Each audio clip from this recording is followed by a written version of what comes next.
ఇంట్లోనే ఈజీగా తయారు చేసుకోవచ్చు. చాలా అంటే చాలా టేస్టీగా ఉంటుంది. 1 మంత్ వరకు కూడా నిల్వ ఉంటుంది. రైస్‌లోకి, టిఫిన్స్‌లోకి, ఇంకా లంచ్ బాక్స్‌లోకి ఇంకా బావుంటుంది.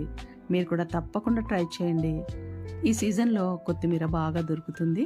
నేను ఒక కట్ట కొత్తిమీర తీసుకొని అందులో ఉండే వేర్లు, వేస్టేజ్ అంతా తీసేసి కాడలతో సహా తీసుకున్నాను.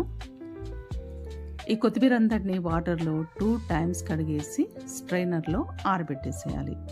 ఈ కొత్తిమీర ఆరేలోపు నిమ్మకాయ సైజ్ అంత చింతపండు తీసుకోవాలి. అలాగే 3 టొమాటోస్ని తీసుకోవాలి. నేను తీసుకున్న కొత్తిమీరకి ఇవి కరెక్ట్గా సరిపోతాయి. అలాగే టొమాటోస్ని ఈ విధంగా చిన్న ముక్కలుగా కట్ చేసి తీసుకోవాలి. చింతపండు కూడా కడిగి తీసుకోవాలి. 50 గ్రాముల ఎండుమిర్చి తీసుకోవాలి. ఇప్పుడు గ్యాస్ వెలిగించి కడాయి పెట్టి 1 స్పూన్ జీలకర్ర, 1/2 స్పూన్ మెంతులు వేసి దోరగా వేయించుకోవాలి. ఇలా వేయించుకున్న వాటిని ఒక ప్లేట్లోకి తీసేసుకోవాలి.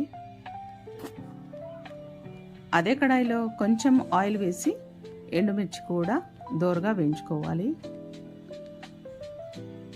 వీటిని ఒక ప్లేట్లో తీసేసుకోవాలి. అదే కడాయిలో మరికొంచెం ఆయిల్ వేసి కొత్తిమీరని ఫ్రై చేసుకోవాలి.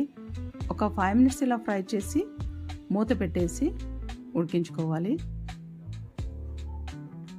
ఇలా ఉడికించుకున్న కొత్తిమీరలోకి టొమాటోస్, చింతపండు కూడా వేసి మధ్య మధ్యలో కలుపుతూ టొమాటో ఉడికే వరకు ఉడికించుకోవాలి.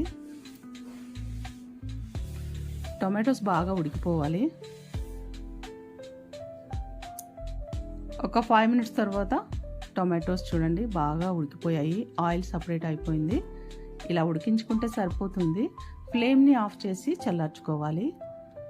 ఇది చల్లారేలోపు మిక్సర్ గ్రైండర్ తీసుకొని మనం వేయించి పెట్టుకున్న ఎండుమిర్చి, జీలకర్ర, మెంతులు వేసి తగినంత కల్లుప్పు వేసి గ్రైండ్ చేసుకోవాలి. చూడండి కారం పొడి రెడీ అయిపోయింది.